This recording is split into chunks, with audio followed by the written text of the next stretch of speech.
Daytona 500 is in the books, and Jimmie Johnson was in victory lane celebrating his second win in the Great American Race, a race that came down to a late restart, and then Johnson holding off one of the sport's most popular to score the win.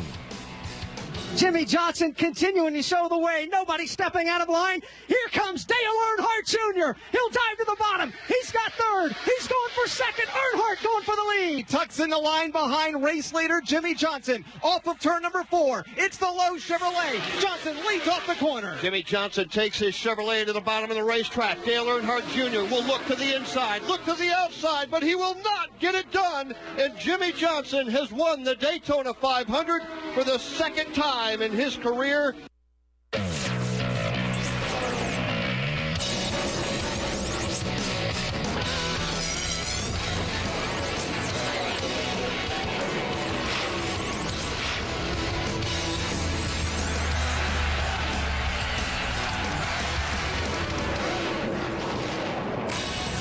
All of the anticipation and the build-up to the Daytona 500, and the race is run. And now we get to look back on the Great American Race with our NASCAR Now panel. Hall of Famer Rusty Wallace, Daytona 500 winning driver Dale Jarrett, Daytona 500 winning crew chief Ray Abraham, and we got a lot to talk about in a short period of time. Give me one line, a thought on the race. It made me leave saying, well done, NASCAR. I like what I saw. Yeah, tremendous patience and great calculation by a 5-time champion won this race. Everything a Daytona 500 was supposed to be, we saw today. All right, let's go back and look at the many, many storylines in the 55th Daytona 500 going on as planned at the Daytona International Speedway a day after Saturday's scary incident at the track. Last-minute advice for pole sitter Danica Patrick from her team owner Tony Stewart, defending champ Keselowski, and Kevin and Keelan Harvick getting ready to go to the green. Patrick leading at the green flag, but not able to lead lap 1. She would not be able to score that first lap lead in NASCAR Sprint Cup competition, but it would come later. Jeff Gordon did lead early, but had some initial troubles. He did. He actually got some debris on the grill. You see him right there getting up behind the pace car to get that off, but Alan, the car never ran as sharp after it overheated. Some favorites to win eliminated early in this wreck. Oh, yeah, big wreck right here. Casey King got tagged from behind by Kyle Busch. Took out Kevin Harvick and took out Tony Stewart. Juan Pablo Montoya. Look at the carnage here. A lot of the people that we thought were going to win this race got taken out right there. Yeah, just really unfortunate this happened this early, but as things happen quickly in this type of racing, you really have to pay attention and be very lucky to get through something like this. Tony Stewart on the hook and back to the garage area. He would not be in contention to win. Danica Patrick, one of her few problems on the day, seemed to be getting away from her pit stall at the exit of pit road. Greg Biffle was an, I'll call it, interested observer at times during the day.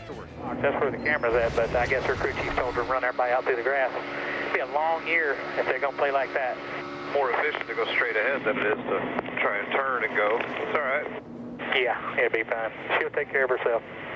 Well, everybody's a critic, but there's Patrick running along third in the race, and she would get to first and make history here at lap 90. And drives by on the outside under green, just like she did in a nationwide race, to become only one of 13 people on the planet to lead the Daytona 500 and the Indy 500. A couple of close moments when things got intense late in the race. Watch the wiggle and wobble here in the bump draft. Yeah, but she did a terrific job there. Was trying to decide which way she wanted to go, but held on, stayed in place. More trouble late. Oh, yeah, you see Trevor Baines spun right here. Carl Edwards gets in him. That's the 5th car this week that Carl Edwards is destroyed. I'm talking about speed weeks. Big problems for that 99 team. We'll be happy to see Daytona in the rearview mirror. Matt Kenseth dominated on the day, led 215 miles, but wouldn't be around at the finish. He goes to the garage with problems in the powertrain of the Gibbs 20. Just 2 laps later, Kyle Busch, who was running third when Kenseth pulled off, pulls off himself with problems under the hood and engine failure. 2 more contenders by the wayside. Key to the race, Jimmie Johnson being barely ahead of Brad Keselowski when a caution came out, setting up a late restart. That would give Johnson lane choice for the final restart. And with the outside lane having been a huge advantage all day, that was key. I'll tell you what, Alan, that was a good catch. I just caught that at the very end. That did give him the lane choice. He obviously was leading that last lap, but look at this big run he gets in the top side. And Greg Biffle really helping him out there. Setting up the final lap with Johnson leading, and hello, Dale Jr. Yeah, and it looked like that they had accidents behind them here. They did not throw the caution because it's far enough away, but it looked like Greg Biffle might be able to make a move, but here comes Dale Jr. for second. From fourth to third to second, with 2 corners to go, would he be able to make a move and make it stick? No, Jimmie just moved down in front of him. Needed a little bit bigger push, didn't get it. Jimmie kept the car from getting scratched all day and tears the nose off it doing his victory spin. Unbelievable, yeah. But a victory smooch from wife and daughter, and the second hoisting of the Harley Earl Trophy as Daytona 500 winner for Jimmie Johnson. Jimmie, the 2006 winner of the event, and then for the next 6 years, never finished any better than 27th. But he broke that slump on Sunday. Dale Jr. finished second for the 3rd time in the last 4 Daytona 500s. And Mark Martin, in his 29th 500, finishes 3rd. The defending champ, Brad Keselowski, recovered from the battered nose on his car to finish in 4th. Reaction now from a Daytona 500 victory lane for Hendrick Motorsports and Jimmie Johnson. It is just awesome. There's no other way to describe it. 400 starts. Every one of those starts with lows. Just a very, very proud moment. Plate racing, as we all know in here, has been a little tough on the 48 for the last few years, so I'm happy to get through it all. It was an interesting race. Learned a lot through the course of the race with the new Gen 6 car. And at the end, when it was time to go, I knew that we had a straight race car with no scratches on it, and I had one heck of a race car today. Man, I'll tell you, this is the 7th one. And every single one of them is special. I mean, it doesn't change. I mean, you just, when it happens and you realize you won the Daytona 500, this gives you momentum into the year. I mean, it's the Super Bowl of our sport, and if you have a bad Daytona, you leave here, you're kind of down for weeks. And so winning this race and rolling into the season gives you a lot of momentum. To be able to come down here and win with the first Chevrolet SS and the Gen 6 car is awesome. You know, Jimmie's a fantastic driver, and he's had the fortunate ability to have great race teams, and to finally be down here in victory lane with Jimmie and Mr. Hendrick and be a part of the celebration is pretty awesome.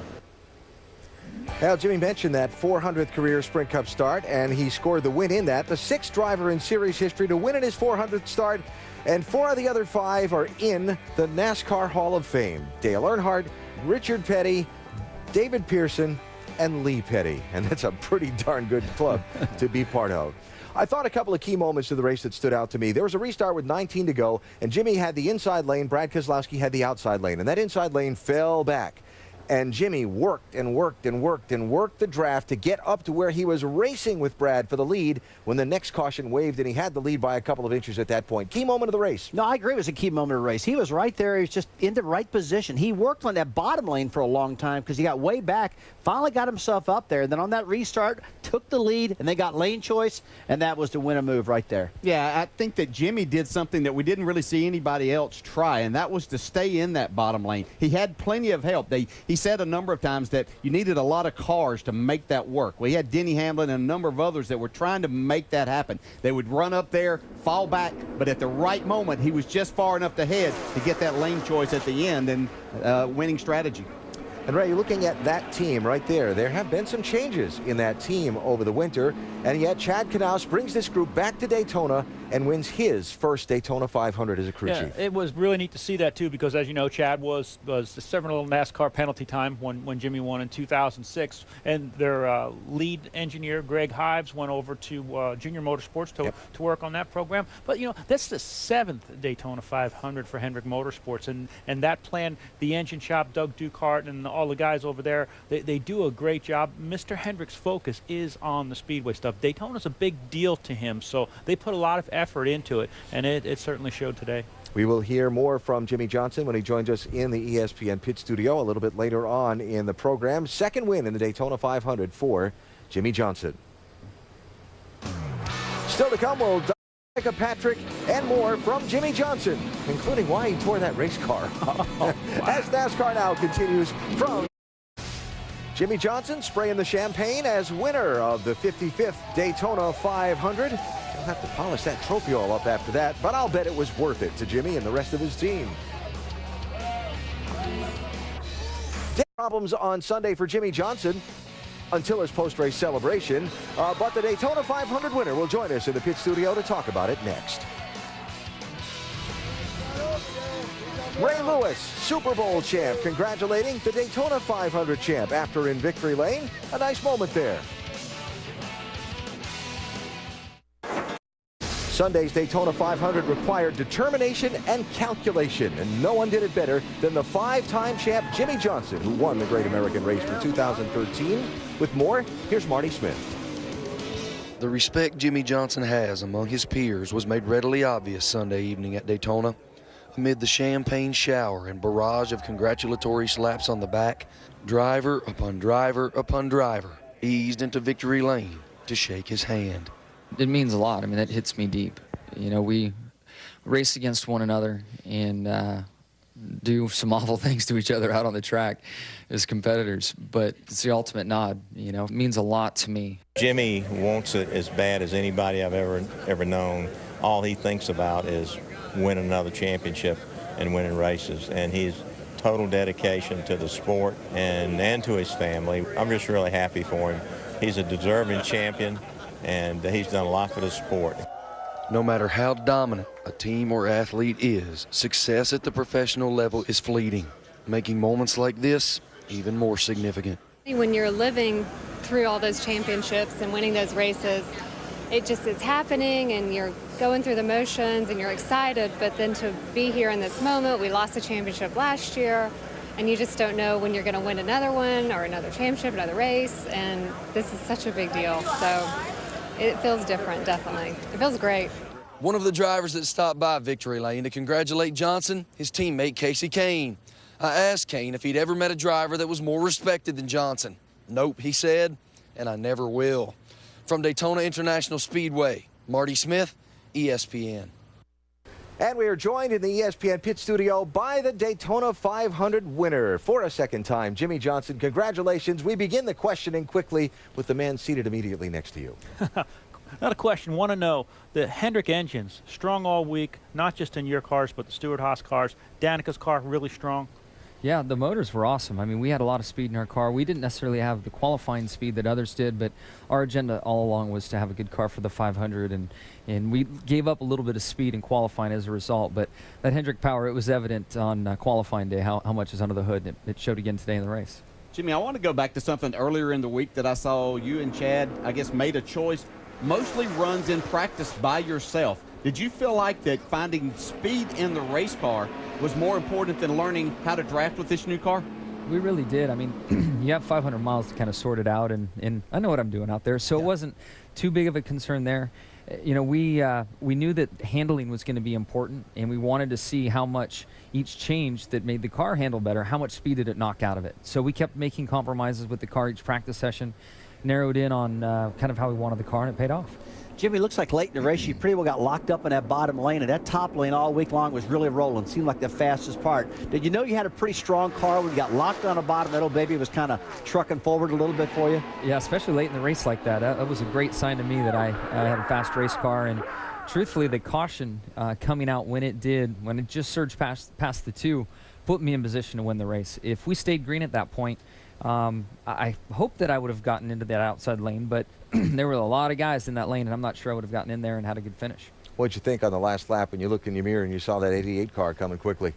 I knew he was coming from pretty far back, so I felt good about my chances to get to the finish, but still at the same time, I'm like, Junior knows how to pull something out of the air here, and I don't want to lose this in the final stretch. It seems to be something we see every year.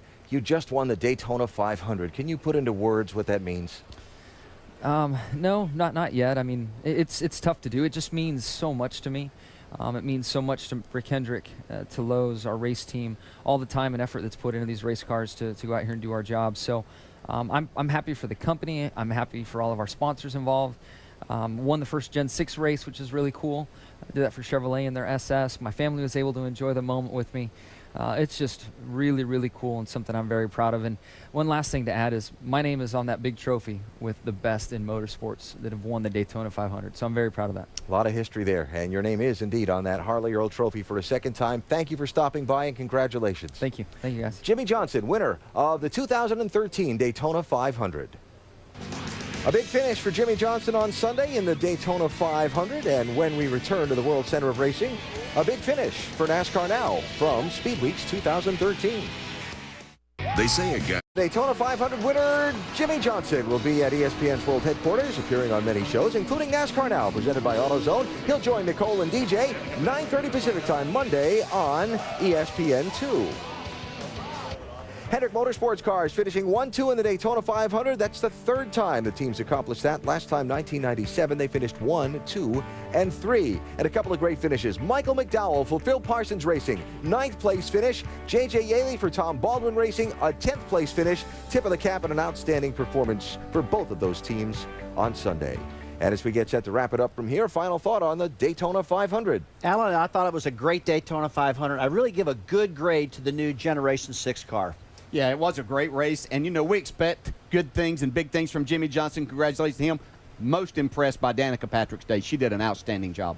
Great day, great way to kick off the season. Everything we expected out of Daytona 500. 7th win for Hendrick Motorsports here in the Daytona 500. Looking forward to getting to Phoenix next week. And it is on to Phoenix for the NASCAR Sprint Cup teams. No rest for the Speed Weeks weary, and these teams get to put that Generation 6 car on an unrestricted track with a little bit different aerodynamic configuration, and a lot of interest in finding out just what that's going to mean. Yeah, that new car, a lot of people are talking about that in the downforce configuration. We got to see the Daytona cars run today with the little spoilers, but when we get to Phoenix next week with all those big spoilers, all the downforce, I can't wait to see how that baby's going to race there. Yeah, a lot of passing and a lot of side-by-side racing I'm anticipating. I think we are going to see the side-by-side because of that big spoiler being back on these cars.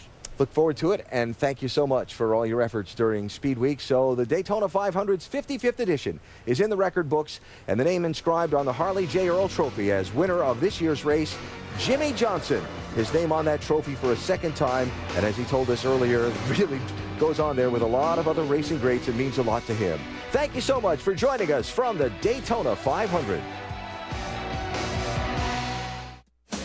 Johnson throwing a party tonight. We join the celebration on Speed Center. Time to let it roll.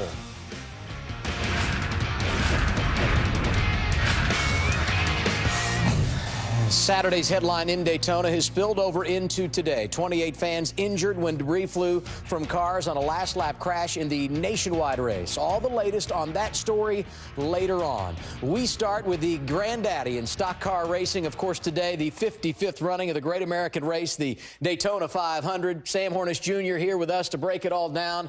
I guess when it was on the line, Jimmie Johnson knew exactly what he needed to do to put the thing in victory lane. It was like he ran it through his head about 15 times and everything planned out perfectly, just the way he wanted it to. He is one of the great ones, a 5-time champion, and today flexing his muscles again on the big stage. Danica Patrick, well, she owned the headlines all week long. First woman to start on the pole, but she wouldn't lead the first lap because here comes Jeff Gordon.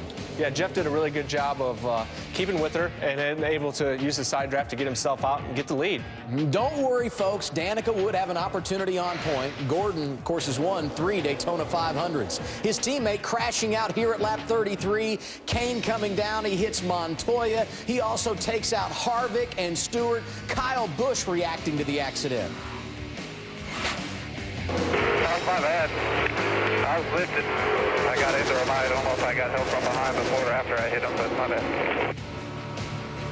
You look at the replay. On board with Brad Keselowski. What do you see here, Sam? Oh, it's tough to really see exactly what happened there. It looked like a couple cars checked up even in front of Casey Kane, and him having to get out of it. He just got hit from behind and turned in front of the pack. And the story for Kyle Busch, a day of struggles. Issues here on pit road. They dropped the car off the jack. He was back running outside the top 30, but he would rally to the front. And then there's Danica Patrick. She would lead a lap. First woman ever to lead in Sprint Cup competition under green. Janet Guthrie, the only other to do so, but it was under caution, and she is the first to lead at Daytona. Lap 93 at the point. A couple of Joe Gibbs cars. Denny Hamlin, Matt Kenseth out front. Yeah, the Joe Gibbs cars showed a lot of strength. They were running 1, 2, 3 before they started to have some issues. Lap 137, you got the defending champ Brad Keselowski in front of Trevor Bayne. Here comes Carl Edwards on the inside. You know, it's a similar thing to what happened on, I think lap 37. The only difference is you didn't have 2 groups of people, and it didn't take out as many contenders. 5th car torn up by Carl Edwards at Speed Weeks, and Danica Patrick being very patient. It's not a good idea to be learning and taking chances up here in the top 10, so you know, hopefully I don't get shuffled back, but, you know, that's why little eyes and ears out there just to see if something's sticking or working, you know, feel free. And Joe Gibbs Racing's, the problems, they would continue. Matt Kenseth leading, but an engine lets go. He would go to the garage. Yeah, he showed great strength, you know, all throughout speed weeks, and, you know, it's just a shame when you get down to the biggest race, you have a problem. He will not get his second straight 500, and Kyle Busch will not get his first win in the Great American Race because one lap later, driver 18 also has the power plant let go. He is done for the afternoon. You can see the disappointment in his eyes. He knew he had a good car. I don't know, but you think that Denny can drive with his fingers crossed? He needs to, because while he's leading, he's got to be thinking, oh no, my teammates are in the garage with engines that have expired. 15 to go, and here comes Brad Keselowski, a torn-up car and leading at Daytona? It's strange that car's in front of the 3M car. There's a lot of tape involved in that 2 car right there. Yes, there is. Brad leading, but Jimmie Johnson takes the top spot away right there, and that was huge. Caution comes out with 6 to go. Jimmie restarting in the outside lane. Yeah, I mean, he only had to lead by a couple inches, but that's all that mattered. Gave him the outside line, which was the preferred line. Last lap. We're coming to the checkers. They wreck over in turns 1 and 2. No caution because the cars were able to drive away. We are racing back to the checkers. Jimmie Johnson leading, and here comes Dale Earnhardt Jr. You know they were going crazy in the grandstands, but driver 88 can't get there. And Jimmie Johnson tearing up his race car as he celebrates winning the Daytona 500 for the second time in his career. Oh, what a day for Jimmie. Quiet all afternoon, but delivered when the money was on the line. Rent-A-Center brings us the final results from today's 55th running. Dale Earnhardt Jr., we told you, a runner-up. Mark Martin misses out in another opportunity to get the big one. Brad Keselowski, the defending champ, nice start to the season in the top 5. Ryan Newman, who has a 500 win, also finishing inside the top 5 today. Regan Smith matching his career best. Best finish ever for a female at Daytona. Danica Patrick 8th this afternoon. And how about one for the underdog? Michael McDowell and J.J. Yaley, both inside the top 10. Now we hear from the winner. It is just awesome. There's no other way to describe it. And I felt like I was sitting on something all day and was just ready to have some fun when it counted, and it did. And in the closing laps, when we were all single file and I was leading, I just wanted to see what would go on with the middle or the bottom. And I ran the bottom, and no one really had a run or did anything. So when it was time to go, I knew that we had a straight race car with no scratches on it. And I had one heck of a race car today. It's not like Jimmie Johnson needed to do something to help his resume, but he was able to get it done today. And let's think about his Daytona 500 success. It's really been non-existent since he won back in 2006. He got that victory without Chad Knaus, who had been suspended. Darian Grubb atop the pit box. They've struggled the last few years, failing to finish last year, completing only 1 lap, but he was back atop the mountain this afternoon. Sam Hornish Jr. is back with us now, and when I think about a word that would describe Jimmie Johnson in this 500, it's patience. Didn't hear from him all day long, but he was there when it mattered. Well, he said it right there in his interview. He said, I felt like I was sitting on something all day long, and just you saw him lead at a couple different times, but they were kind of key points. They were when people were shuffling their way around and trying to figure out exactly where they needed to be and what lane was going to be the best when it came down to the end of the race. If you're going to win the big races, as a driver, I'm sure you have to have good instincts. Jimmie Johnson, patient, but when he needed to get the lead, he went and got it right before the caution came out. That set up that late restart when he was able to take the outside lane. How much of that championship instinct did we see out of Jimmie Johnson today? Well, there was at least 3 drivers that had more laps led probably than what Jimmie did today. And the thing that he did, he was really smart about knowing when he needed to go out there and lead. Some races are going to come to you. Some races you need to go out there and be aggressive. And for Jimmie today, it was all about letting it come to him. You know, your instincts were pretty good in the Indy 500 back in 2006. You were almost too patient, though. Danica Patrick certainly has dominated the headlines at Daytona. She was 8th this afternoon. Here's her reaction to today's run. Interesting strategy for Chad Knaus and Jimmie Johnson. No drafting during testing with the new car. Very little drafting throughout speed weeks. They go out and win the race today, Bob. But this has been the same old song and dance for Chad Knaus, Jimmie Johnson in that 4018 for the past couple of years. And it hasn't paid off for them until now with this brand new race car. Think about it. Since he last won in 2006, every finish in those 6 races, 27th or worse. today he shined around this Daytona 2.5-mile super speedway. And I believe it came down to Wednesday when they really decided that they were going to go out there and go for broke. Jimmie Johnson said we needed some drafting practice. They did well in the Budweiser duel on Thursday, and then all parlayed into a victory here today. In the middle of the race, talking to him on the radio, Chad Knaus was asking him about his race car. Jimmie said, honestly, I've never had a stronger race car here at Daytona. So Johnson knew if he were able to put himself into the right position at the end of the race, he was certainly going to have a shot at it, and he pulled into victory lane for the second time in his career here in the 500. The man who came home behind him today is Dale Earnhardt Jr. Interestingly enough, driver 88 has been the runner-up in 3 of the last 4 Daytona 500s, but they had to be happy with their day, Bob.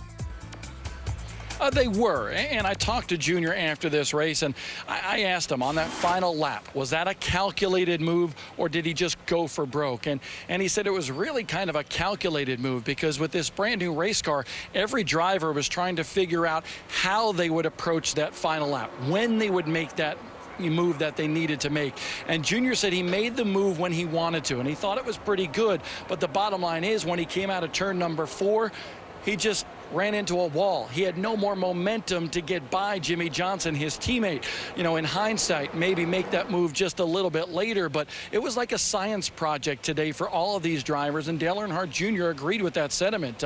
He thinks they learned a lot today that they're going to be able to apply when we get to Talladega, the next restrictor plate track on the circuit, and of course, when we get back here in the hot heat of the summer sun at Daytona in July. And at that point, this track, this car, going to be an altogether different ball game. Danica Patrick makes a huge splash, winning the plate in the race. I looked up, front 6 cars, all Toyotas, and then it all fell apart. Both Matt Kenseth and Kyle Busch losing an engine. What was the disappointment level in the Joe Gibbs camp? It was pretty high, because I think both Matt Kenseth, who has won this Daytona 500, felt like maybe he could win a back-to-back one.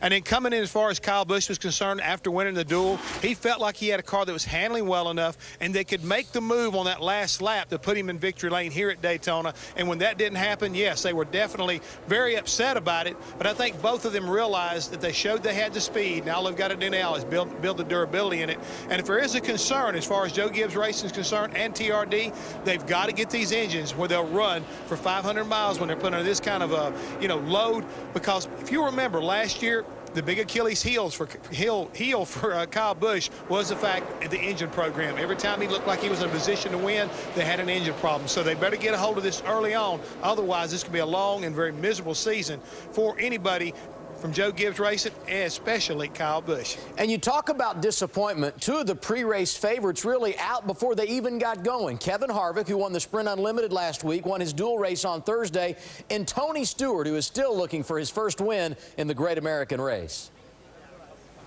Yeah, wrong place, wrong time for both those drivers. Whenever Kyle Busch got in the back of the 5-car Casey Kane, it triggered the accident that it eventually took those guys out. But both of them will tell you real quick, they had a really good race car. They felt like they were going to be in pretty good position to be able to contend for the win. But the biggest problem here, once again, is these 2 guys find themselves in a hole as we head to the second race of the season at Phoenix. So they got to basically regroup and start all over again. Hey, Jeff, take a deep breath. Speed Weeks is over. Now you can go get you that glass of sweet tea, all right? There's no way. We can't be done right now, Adam. We got to do more TV. Yeah, hey, we will. Next week from Phoenix. See you then. I'll be there, buddy. Thanks. Kenseth and Logano. It went perfect for Jimmie Johnson. He waited till late in the race, but he made his move. Got the lead when it counted, and at the end of the day, he's a winner in the Daytona 500. Congratulations from teammate Dale Jr., who was second for Jimmie. It's career win number 61. Here's Bob Dillner in victory lane. It's been a while since we've seen this guy in 500 victory lane, 2006 to be exact. And those finishes after that weren't too good, but did that kind of come into your mind at all today while battling for this win here at the 500? No, not really. I mean, you're just worrying about what's going on at the time, and it's a very smooth race for us. And we had a good driving race car, and And then, you know, the race progressed and it got down to the end, and I had lane choice on the final restart, which was really beneficial for me. Got up in front and, you know, kept a nice little gap on the 16. The 88 made a run at us, was able to hold him off and get it done. Were you able to see the 88 coming at all? I'm sure your spotter was telling you a whole bunch of information. Yeah, I was so focused on the 16. I saw him trying to draw back a little bit and get a little bump and run and try to get by me, but he really didn't have any big speed. And when I heard the 88, I knew he was 4th or 5th, and I started feeling real good about things. So I moved down to try to defend a little bit as he caught me going into turn 3. And about the middle of 3 and 4, I knew I was in good shape and was going to win the Daytona 500. 5 championships, 2 Daytona 500 victories. At this point in your career, what does this victory mean to you? You know, this race is so hard to win. You think of the greats. You think of how long it took Earnhardt to win this race. I'm still blown away Stewart hasn't won this race. You know, it doesn't come easy. And then all the names that are on that big trophy over there, they're the best in motorsports. And to have my name on that trophy twice is a really, really big accomplishment. Jimmie Johnson, now a 2-time Daytona 500 winner. So today at Daytona, all about Jimmie Johnson. In 2 weeks, it will be the men of Monster Energy Supercross that steal the show at the World Center of Racing. Tony Stewart and Kevin Harvick. Danica Patrick started on pole, led a lap under green. First time a woman has done that in Sprint Cup Series history. Jimmie Johnson won the 500 in 06. He holds off teammate Dale Earnhardt Jr. to do it again today, celebrating with team owner Rick Hendrick, who now has 7 of those trophies. Nothing like the Harley J. Earl. And nothing like NASCAR Race Hub. They'll have the 500 champ tomorrow. They're on the air Monday through Thursday at 6 p.m. Eastern Time. They've got all the NASCAR news. And Bob Dillner, he's got the NASCAR knowledge. A mixed bag of results for the Ford camp down here in Daytona. The best of the bunch, certainly the defending series champion Brad Keselowski in that banged up, battered, and bruised race car, a 4th place run. Not bad with all that duct tape on that race car, but at the same time, Carl Edwards. Between the month of January and February down here at Daytona, 5 wrecked race cars. He did not want to start the season that way, but I think the strongest car of all was certainly Greg Biffle. 2nd in the Sprint Unlimited, 2nd in the Budweiser Duel, and 2nd until the final lap of the Daytona 500. But honestly, Greg Biffle and that group expected what happened. He said that car was a very good follower, but it could not pull out and pass people at will. So Greg Biffle knew he was a little bit trapped going into that final lap. Friday night, the World Johnson wins for Mr. H. As an owner, that's the 7th time he has seen one of his drivers put their name on the Harley J. Earl Trophy. The only man that's done it more is Jeff Gordon, who led a bunch of laps today. Darrell Waltrip did it in '89, Jeffrey Bodine in 1986. And how about this? Jimmie Johnson's victory today coming in his 400th Sprint Cup Series start. There are 5 other drivers that have won in their 400th start. Dale Earnhardt, Dave Marcus, Lee Petty, Richard Petty, and David Pearson. 4 of those 5 just happen to be in the NASCAR Hall of Fame. Pretty good company.